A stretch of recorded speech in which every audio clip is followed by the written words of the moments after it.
All right, I wanted to, I'm going to give little breakdowns for each chapter here in The Mark of the Sacred from Jean-Pierre Dupuy. I've read the prologue or parts of the prologue on the first two videos.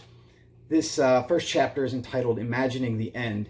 I'm going to read from a section about in the middle of the chapter entitled Illich and Girard, Ivan Illich and René Girard, who he uses kind of a confluence of their ideas to work out his idea in this chapter. The first few pages of the chapter are encapsulated in this one sentence that I'm going to read here, where he talks about starting at catastrophe, how looking at the apocalyptic, catastrophic potential of the end of the world, taking that as a starting point, and then looking back from there as it's part of our fate, and using that as a way to maybe circumvent the catastrophe at hand. So here is a quick sentence that I think encapsulates it here. He says, "In the chapters that follow, I consider two forms of transcendence, chance and the future. With regard to the future, in keeping with Jesus' injunction of vigilance, enlightened doomsaying invites us to make an imaginative leap, to place ourselves by an act of mental projection in the moment following a future catastrophe, and then, looking back toward the present time, to see catastrophe as our fate, only a fate that we may yet choose to avoid. I have entered here into the religious aspect of ecology for simple reason that any consideration of the last things, eschatology, is inevitably bound up with religion. But so long as we are careful not to confuse religion with the sacred, it becomes possible to devise a secular political strategy for preventing environmental catastrophe that does not fall into the error of moralism, much less than the horror of fascism."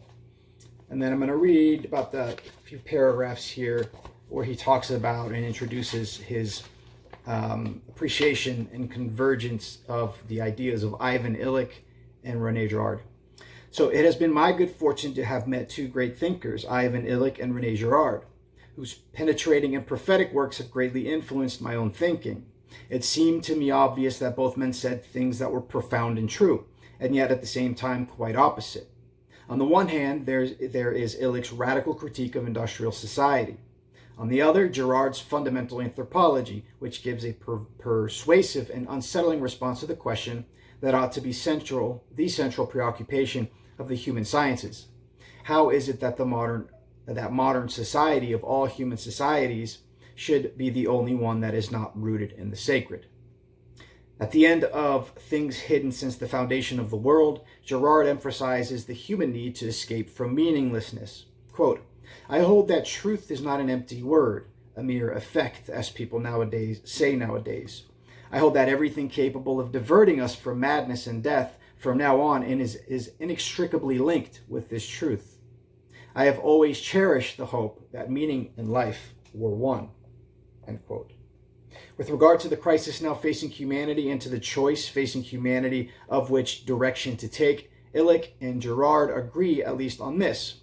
We are heading in a direction that we imagine will lead us to a point lying between two extremes, a new Eden and a ruinous apocalypse. This movement may be likened to the flight of a panic-stricken crowd. Like Tocqueville before them, Illich and Girard are convinced that only the language of religion enables us to form a proper idea of the hidden forces at work in modernity.